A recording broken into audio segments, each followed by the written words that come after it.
RCF. Bonjour Monseigneur Christian Delarbre. Alors vous venez d'être nommé par le pape François archevêque du diocèse d'Aix et Arles. Alors comment avez-vous réagi à cette nomination ? Alors mon tout premier mouvement était une certaine surprise parce que je suis au milieu de mon mandat de recteur à l'Institut catholique de Toulouse. Puis mon second mouvement juste après, c'est un élan de joie. C'est la joie d'être appelé au service du peuple de Dieu. C'est toujours une joie de répondre à l'appel du Seigneur et à l'appel de l'Église. Et puis le troisième mouvement, c'est un mouvement d'abandon, parce que c'est une charge importante et on attend beaucoup d'un évêque souvent. Et voilà, je me confie à la prière des fidèles et au Seigneur pour cela. Alors nos auditeurs provençaux, pour ceux qui n'ont pas la chance de vous connaître, est-ce que vous pouvez nous dire quelques mots sur votre parcours avant de prendre vos fonctions d'archevêque d'Aix et Arles à la rentrée prochaine ?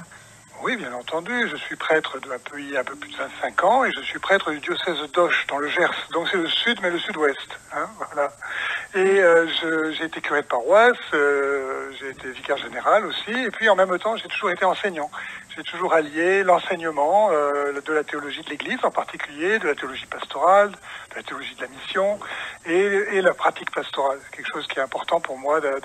C'était important tout le temps d'assurer cette double vocation, si vous voulez, d'enseignant et de pasteur. Voilà. Et depuis 4 ans, donc, on m'a appelé à diriger l'Institut catholique de Toulouse, qui est une université catholique qui sur tout le grand sud-ouest. Alors, comment vous abordez cette future mission d'archevêque d'Aix et Arles ?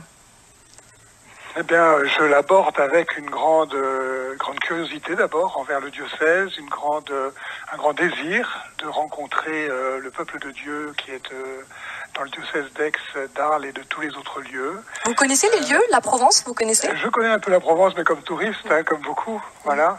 J'ai souvent eu l'occasion d'aller à Nîmes pour mes vacances au couvent des Clarisses de Nîmes et de rayonner un peu dans la région entre Arles et Sainte-Marie de la Mer. C'est donc un lieu qui... Alors je suis très touché par l'antiquité de la présence chrétienne dans ces lieux, Sainte-Marthe, les Sainte-Marie de la Mer, Saint-Césaire d'Arles, dont je lisais les homélies quand j'étais séminariste et qui me frappaient par leur aspect très pastoral. Donc voilà, j'ai évidemment un attachement à ces lieux, mais un peu comme un touriste, étranger quand même. Donc je n'ai pas de connaissances particulières. Je suis très impatient de découvrir les Provençaux, les gens, les gens, dans leur diversité, dans leur complexité, dans leur richesse. Car, comme pasteur, mon expérience de pasteur comme curé, comme vicaire général, ça a toujours été d'être nourri par ma rencontre avec le peuple de Dieu. Je compte sur ça aussi. Alors pour terminer, une dernière question sur le choix de votre devise épiscopale. Oui, alors c'est O interminata caritas. C'est du latin bien sûr. C'est une hymne grégorienne à la Sainte Trinité. Ça veut dire Ô charité sans borne. Ô charité sans borne. Voilà. Et alors pourquoi ce choix Alors bien c'est parce que la charité c'est l'amour de Dieu, c'est l'amour qui nous motive, qui nous attire, c'est celui qui nous pousse à accomplir notre vocation. C'est le désir qu'on a au fond du cœur. C'est ce dont on porte témoignage dans notre vie de chrétien et c'est ce que l'on sert comme instrument, comme prêtre et comme évêque, comme diacre aussi, bien sûr. Voilà, donc c'est la charité du Seigneur, c'est ça qui nous bouge, qui nous fait vivre, qui nous fait aller de l'avant, qui nous rassure dans les épreuves, qui nous éclaire dans les ténèbres, c'est notre vie en fait.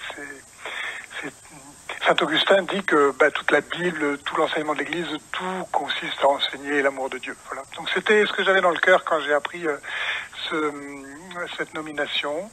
Et j'étais au monastère de Boulor, dans le Gers, un monastère de cisterciennes, pour la fête de la Sainte Trinité, où je rendais un service pastoral.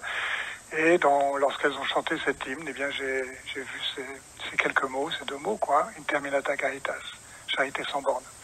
C'est ce que nous recevons du Seigneur, c'est ce qu'on est invité à vivre et à donner comme fidèle du Christ. Voilà, donc je trouvais que c'était une chouette devise. Merci beaucoup en tout cas Monseigneur Christian Delarbre d'avoir été notre invité aujourd'hui pour RCF. En tout cas on vous souhaite une belle installation dans le diocèse d'Aix et Arles. Oui, merci beaucoup et À très bientôt pour se revoir. Je voudrais inviter tous les fidèles du diocèse d'Aix-et-Arles, les prêtres, les diacres, les religieux, religieuses, à prier pour moi au début du mois d'août où je ferai ma retraite pour faire place en moi à la grâce de l'épiscopat. Donc si tout le monde pouvait avoir une petite pensée pour leur futur évêque, je serais très heureux. Voilà, le message est passé. Merci beaucoup. Merci, au revoir.